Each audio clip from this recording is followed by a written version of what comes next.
Hello बच्चों, कैसे हो। आज एक सिंपल थियोरेटिकल टॉपिक लेंगे। टॉपिक का नाम है cell EMF internal resistance. Theoretical topic है, थियोरेटिकल क्वेश्चंस आ जाते हैं, इसलिए बोर्ड पे लिख दिया है। इस चीज को सिंपल साफ शब्दों में मैं आपको समझा दूंगा। ठीक है बच्चों, तो पहले तो हम ये देखते हैं कि सेल होता क्या है।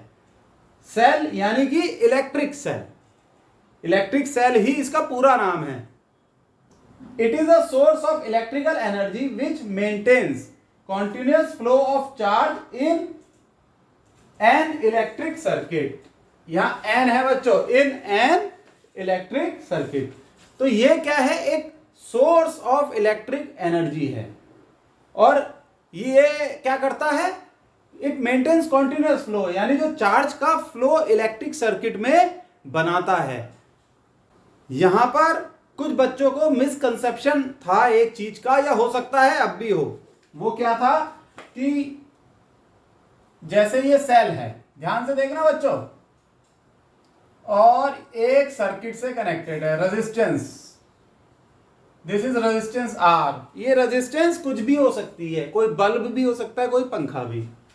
और चार्ज ऐसे फ्लो कर रहा है, ये एक सेल है। तो बच्चे ये समझते हैं, सब बच्चे भले ना समझते हो, कुछ लोग समझते हैं कि सेल चार्ज प्रोड्यूस करता है और वो चार्ज इस रेजिस्टेंस को देता है, यानी बल्ब को देता है या पंखे को देता है। लेकिन ये गलत है, चार्ज प्रोड्यूस नहीं होता है। चार्ज कैसे बनता है, इलेक्ट्रॉन के फ्लो से। तो चार्ज बोले या इलेक्ट्रॉन बोले एक ही बात है। चलो हम चार्ज बोलते हैं। चार्ज फ्लो करता है सर्किट में, उस चार्ज को फ्लो करने के लिए एनर्जी चाहिए। वो एनर्जी कौन देता है, सेल। सेल का क्या काम है, चार्ज को फ्लो करने के लिए एनर्जी देना। So it is a source of electrical energy which maintains continuous flow of charge in the electric circuit. अब जैसे ये चार्ज है, ऐसे निकला, सर्किट में घूमा, रेजिस्टेंस में गया। रेजिस्टेंस में गया तो यहां चार्ज को जो एनर्जी मिली थी वो खत्म हो जाती है, रेजिस्टेंस उस एनर्जी को पी जाती है। फिर भैया चार्ज जैसे तैसे करके वापिस आता है, और ये सेल इसको फिर से एनर्जी देता है। जब चार्ज को फिर से एनर्जी देता है इतने पोर्शन में, क्यू चार्ज को फिर से एनर्जी मिलती है, यहां जब एनर्जी मिल जाती है फिर फ्लो करता है। फिर यहां पर इसकी एनर्जी खत्म हो जाती है, फिर वापिस आ जाता है सेल के पास कि भैया मुझे थोड़ी सी एनर्जी दो। फिर इसे एनर्जी मिलती है, फिर घूमता है, रेजिस्टेंस एनर्जी को पी जाती है। तो ये कॉन्टिन्यूअस फ्लो बना रहता है। और किसकी मदद से बना रहता है, सेल की मदद से। आगे सेल का कंसेप्ट समझ में, ठीक है। अब देखो, cell has two metallic rods और प्लेट्स, राइट, कॉल्ड इलेक्ट्रोड्स। इसमें दो रॉड्स होती हैं, वो रॉड प्लेट की फॉर्म में भी हो सकती हैं, उनको हम कहते हैं electrode. Electrodes are immersed in a liquid called electrolyte. तो ये जो इलेक्ट्रोड होते हैं ये एक लिक्विड में डूबे हुए होते हैं, उसमें डिप्ड होते हैं, और उस लिक्विड को कहते हैं हम इलेक्ट्रोलाइट। ठीक है। ये देखिए, जैसे आपको ये सर्किट दिखाया है ना, दो ये रॉड हैं, ये रॉड इलेक्ट्रोड कहलाती हैं, और ये इलेक्ट्रोड लिक्विड में डूबे हुए हैं, वो लिक्विड कहलाता है इलेक्ट्रोलाइट। अब आगे बढ़ते हैं। When electrodes are immersed in an electrolyte, one plate becomes positively charge and other negatively charge. तो ये जो इलेक्ट्रोड जब इस इलेक्ट्रोलाइट में डूबे हुए होते हैं, तो इलेक्ट्रोलाइट की कुछ ऐसी प्रॉपर्टी होती है कि इनमें से एक प्लेट तो पॉजिटिवली चार्ज हो जाती है और दूसरी निगेटिवली चार्ज हो जाती है। ठीक है, यानी ये जो एक इलेक्ट्रोड है इसमें तो पॉजिटिव चार्ज आ जाता है, और ये जो दूसरा इलेक्ट्रोड है इसमें निगेटिव चार्ज आ जाता है। सही है बच्चों। तो बच्चों देखो आगे क्या लिखा है। When electrodes are connected to a load with the help of a wire, charge begins to flow.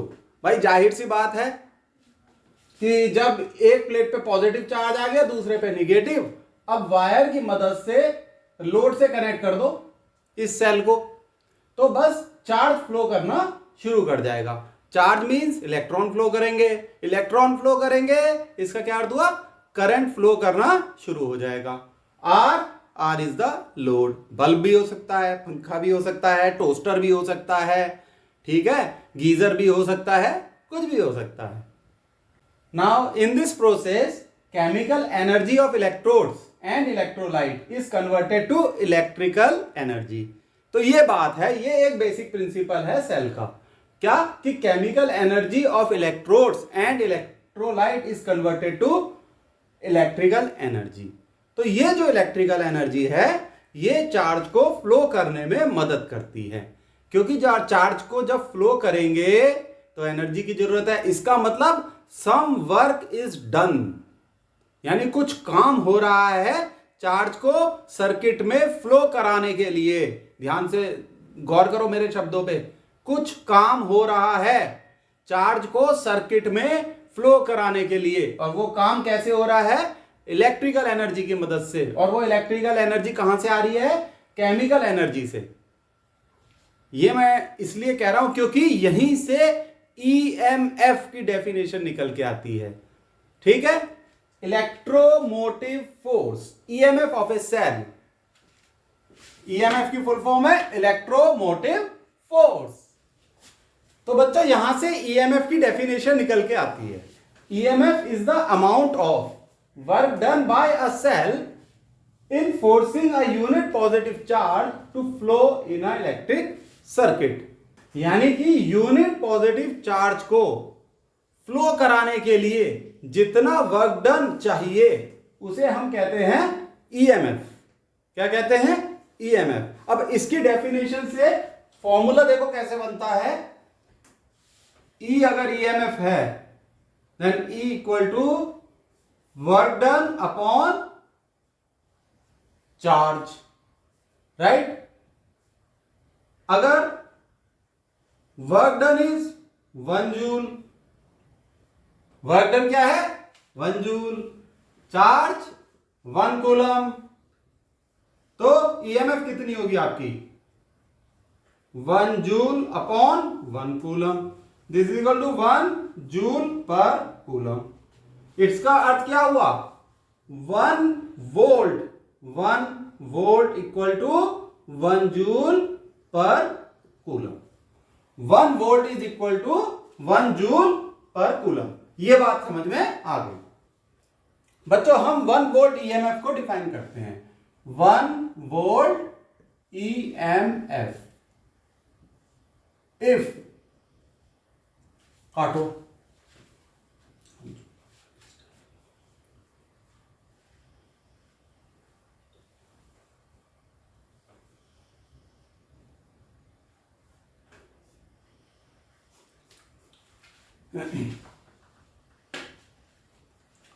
if 1 joule of work is done in flowing 1 coulomb of charge, 1 coulomb of charge in an electric circuit, in an electric circuit, then EMF of the cell is 1 volt। सही है बच्चों, देखो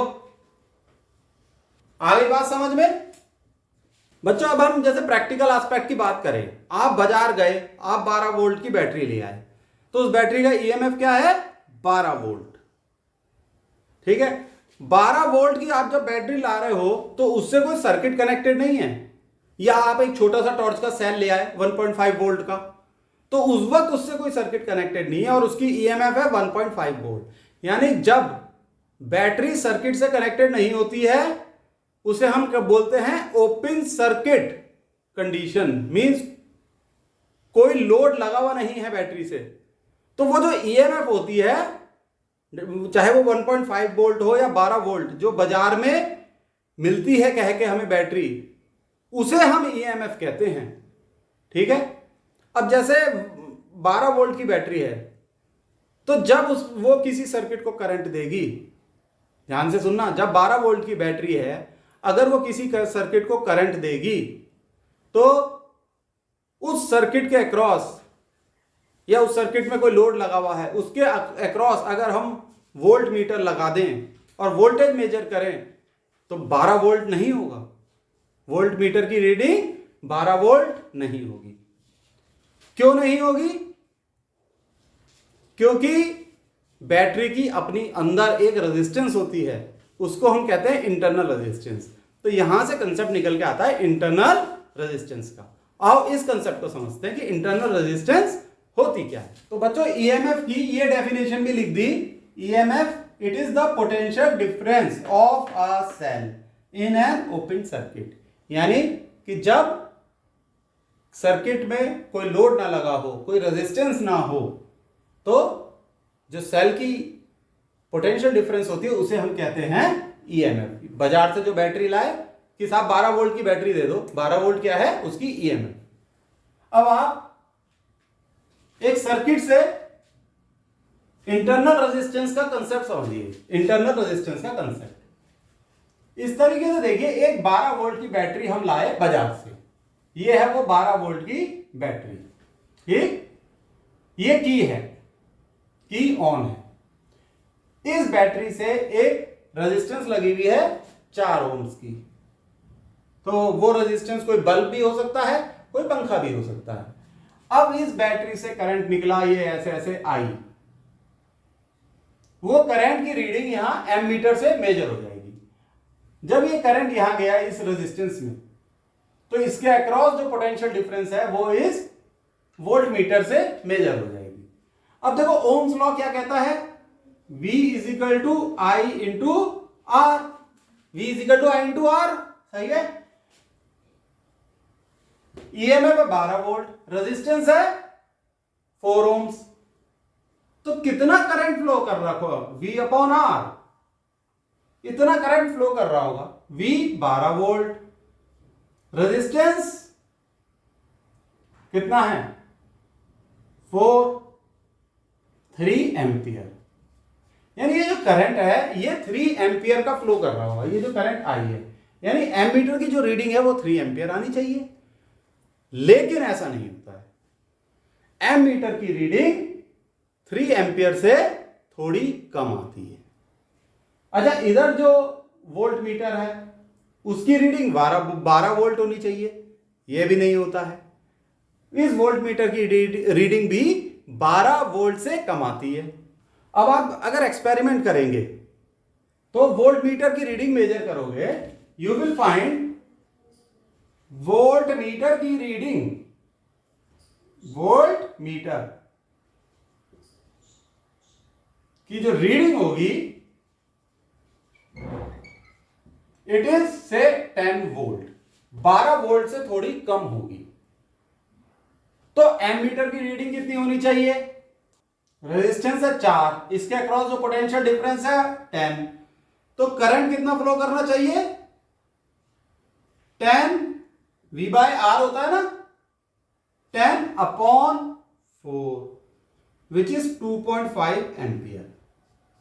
यानी जो current है वो actual में 3 ampere से कम होगा, यानी 2.5 एम्पियर। तो जो इस एमीटर की रीडिंग होगी वो होगी 2.5 एम्पियर। इसे मिटाओ, 2.5 एम्पियर ये रीडिंग होगी एमीटर की। अब सवाल ये उठता है 0.5 एम्पियर का करंट गया तो गया कहां? तो वो जो करंट है वो कहां गया? बिल्कुल सही कहा आपने, इस बैटरी की इंटरनल रेजिस्टेंस ने यूज कर लिया। इस बैटरी की इंटरनल रेजिस्टेंस उस करंट को पी गई। 0.5 एम्पियर का जो करंट है उसे इंटरनल रेजिस्टेंस पी गई। तो हर बैटरी में इंटरनल रेजिस्टेंस होती है जो कि कुछ ना कुछ करंट को इस्तेमाल करती है। तो जो करंट फिर फ्लो करेगा वो एक्चुअल वैल्यू से थोड़ा सा कम होता है, क्योंकि कुछ करंट इंटरनल रेजिस्टेंस पी गई होती है। तो अब हम यहां लिखते हैं इंटरनल रेजिस्टेंस की डेफिनेशन इसी कंसेप्ट से। तो बच्चों ये इंटरनल रेजिस्टेंस क्या है, देखो ये लिखा है, it is the resistance to the flow of current due to electrolyte of a cell. यानी कि ये जो इलेक्ट्रोलाइट है, ये है ना इलेक्ट्रोलाइट, ELE, ये इलेक्ट्रोलाइट है। ये इलेक्ट्रोलाइट की वजह से जो रेजिस्टेंस डेवलप होती है, रेजिस्टेंस किसको, करंट के बहाव को एक रेजिस्टेंस डेवलप हो रही है, वो रेजिस्टेंस कहलाती है इंटरनल रेजिस्टेंस। जैसे ये करंट ऐसे फ्लो कर रहा है रेजिस्टेंस में, पॉजिटिव इलेक्ट्रोड ये है, ऐसे ऐसे फ्लो करा करंट। अब जब करंट यहां आने के बाद ऐसे फ्लो करेगा यहां, तो ये जो इलेक्ट्रोलाइट है इस एरिया में, इस पोर्शन में जो रेजिस्टेंस डेवलप हो रही है वो होती है internal resistance of the cell. आ गई बात समझ में? चलो अच्छा, ये देखो, ये जो सर्किट है इसमें अब दो रेजिस्टेंस हैं, एक तो ये जो लोड लगा हुआ है ये वाली, एक इंटरनल रेजिस्टेंस है जो हम ऐसे शो करते हैं, बहुत सारी किताबों में इस तरीके से शो करा हुआ है, छोटा सा, छोटे आर से, स्मॉल आर से इसे दिखाते हैं इंटरनल रेजिस्टेंस। ठीक है, तो बच्चों ये बात आपको समझ में आ गई। अब एक बात ये समझो कि जब हम कोई लोड लगा देते हैं बैटरी पे, तो उस लोड के अक्रॉस जो पोटेंशियल डिफरेंस होता है, लोड मींस रेजिस्टेंस, तो उस रेजिस्टेंस के अक्रॉस जो पोटेंशियल डिफरेंस होता है वो कहलाता है टर्मिनल पोटेंशियल डिफरेंस। ईएमएफ और टर्मिनल पोटेंशियल डिफरेंस के अंतर को समझो। ईएमएफ क्या है, आप बाजार से गए 12 वोल्ट की बैटरी ले आए, आप दुकान से घर पे आ रहे हो, उस पर कोई लोड तो कनेक्टेड नहीं है, वो किसी सर्किट का हिस्सा नहीं है, ठीक, तो वो जो 12 वोल्ट है वो उसका ईएमएफ है। लेकिन आप घर पे आए, उस बैटरी से आपने या तो कोई बल्ब कनेक्ट कर दिया या कोई पंखा कनेक्ट कर दिया छोटा सा, समझे, तो तब जो पोटेंशियल डिफरेंस डेवलप हुआ लोड के अक्रॉस यानी किसी भी रेजिस्टेंस के अक्रॉस, वो कहलाता है टर्मिनल पोटेंशियल डिफरेंस। जैसे कि अब यहां पर दो रेजिस्टेंस हो गई, एक तो ये जो आपने लोड कनेक्ट कर दिया 4 ओम्स का, एक ये इंटरनल रेजिस्टेंस। अब जब आप की को ऑन करोगे तो ये जो पोटेंशियल डिफरेंस होगा इसके अक्रॉस और इसके across, it is called the terminal potential difference. आओ अब इस कंसेप्ट को समझते हैं। आओ बच्चों अब समझते हैं टर्मिनल पोटेंशियल डिफरेंस का कंसेप्ट। टर्मिनल पोटेंशियल डिफरेंस, अब आप ये देखो, ये एक सर्किट है जिसपे एक बैटरी कनेक्टेड है, उसकी ईएमएफ है ई। बाजार से 12 वोल्ट की बैटरी लाए तो ई की क्या वैल्यू है, 12 वोल्ट। अब मैंने क्या करा, उस बैटरी से दो लोड कनेक्ट कर दिए, R1 और R2। मान लो एक बल्ब जोड़ दिया, वो R1 है उसकी रेजिस्टेंस, और एक छोटा सा पंखा जोड़ दिया, उसकी रेजिस्टेंस है R2। अब दो रेजिस्टेंस तो ये हो गई, एक इंटरनल रेजिस्टेंस है इस बैटरी की, वो है स्मॉल r। क्या वैल्यू है उसकी, स्मॉल r। फर्स्ट क्लास, ठीक है। तो अब इस सर्किट में 3 रेजिस्टेंस हो गई, तीनों रेजिस्टेंस सीरीज में है, बिल्कुल सही। और Q चार्ज फ्लो कर रहा है तीनों रेजिस्टेंस में, सेम चार्ज है Q तीनों रेजिस्टेंस में, क्यों, क्योंकि तीनों रेजिस्टेंस सीरीज में है। अब जब ये बैटरी इस सर्किट में आ गई है, इस सर्किट को हम कहेंगे क्लोज सर्किट, यानी वो सर्किट जिससे कुछ लोड जुड़ा हुआ है, एक पंखा और एक बल्ब। तो ये जो पोटेंशियल डिफरेंस होगी इसके अक्रॉस, R1, R2 और R के अक्रॉस, उसे कहते हैं टर्मिनल पोटेंशियल डिफरेंस। देखो, terminal potential difference of a cell is the potential difference of a cell in a close circuit. यानी क्लोज सर्किट में जो पोटेंशियल डिफरेंस होती है उसे कहते हैं terminal potential difference. Terminal potential difference is less than EMF of a cell during discharging of the cell. तो इस पूरे प्रोसेस में जहां रेजिस्टेंस लगी हुई है, क्लोज सर्किट है, ये सेल धीरे धीरे डिस्चार्ज हो रहा है। तो जो टर्मिनल पोटेंशियल डिफरेंस है वो ईएमएफ से कम होती है जब चार्ज डिस्चार्जिंग होती है बैटरी की, ठीक है। डिस्चार्जिंग आप समझ गए, यानी वो लूज कर रहा है चार्ज को। अब आगे बढ़ते हैं। ई आप समझ गए क्या है, capital E, EMF connected to the circuit, यानी इस बैटरी का EMF. Q, charge flowing through the circuit, बिल्कुल सही बात। W is work done by the cell, क्या है, work done by the cell. और इसको हम कह सकते हैं energy given by the cell. Cell energy दे रहा है चार्ज के फ्लो के लिए, उसे हमने W से रिप्रेजेंट किया। तो ईएमएफ क्या होगा, W अपॉन Q। ठीक, और अब ये W क्या होगा भाई, चार्ज तो Q सेम है, इसको नीचे लिख लो Q, लेकिन ये जो W है इट इज, यहां पर जो वर्क डन है वो W1 है। भाई ये जो वर्क डन है ये रेजिस्टेंस की वैल्यू पे डिपेंड करेगा। रेजिस्टेंस अगर ज्यादा होगी तो वर्क डन भी सेल को ज्यादा करना पड़ेगा चार्ज के फ्लो के लिए। रेजिस्टेंस अगर कम होगी तो वर्क डन भी कम होगा। तो ये जो वर्क डन है ये अलग अलग होगा। इसके लिए सपोज W1 है, यहां कुछ और मान लो W2, यहां W3 मान लो, तो ये टोटल हो जाएगा W1 plus W2 plus W3। जितनी रेजिस्टेंस होंगी हर रेजिस्टेंस का वर्क डन अलग अलग होगा। सारे वर्क डन को ऐड कर दो, दैट इज टोटल W, यानी total work done by the cell, यानी कुल मिला के जो काम करेगा सेल वो है W। अगर एक और रेजिस्टेंस होती तो हो जाता प्लस W4। तो इसको हम ऐसे भी लिख सकते हैं W1 by Q plus W2 by Q plus W3 by Q। देखो कोई शक, कोई शक नहीं, सही है। तो ये जो यहां से निकल के आया E equal to W1 by Q हो गया V1, फिर V2 प्लस V3। V1 क्या है, इसके अक्रॉस, स्मॉल r के अक्रॉस पोटेंशियल डिफरेंस, ये कहलाती है टर्मिनल पोटेंशियल डिफरेंस।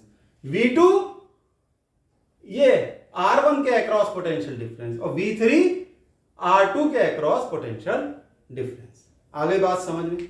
तो ये जो है ना, ये पोटेंशियल डिफरेंस है, टर्मिनल पोटेंशियल डिफरेंस, जब ये वाला सेल क्लोज सर्किट में लगा हुआ है और काम कर रहा है। ये क्लियर हो गया कि ईएमएफ और टर्मिनल पोटेंशियल डिफरेंस में क्या अंतर है। ईएमएफ ओपन सर्किट में पोटेंशियल डिफरेंस होता है और टर्मिनल पोटेंशियल डिफरेंस क्या होता है, वो क्लोज सर्किट में। बात क्लियर हो गई, बहुत बढ़िया। चलो बच्चों, आज के लिए इतना बहुत है। अगले लेक्चर में मैं आपको ये बताऊंगा कि इंटरनल रेजिस्टेंस कैसे कैलकुलेट की जाती है। एक छोटा सा फॉर्मूला है वो डिराइव करवाऊंगा और कुछ न्यूमेरिकल करा दूंगा, जिससे कि कंसेप्ट एकदम क्लियर हो जाए। ठीक है बच्चों, आज के लिए बाय। ठीक है, तैयारी करो, बाय, सी यू।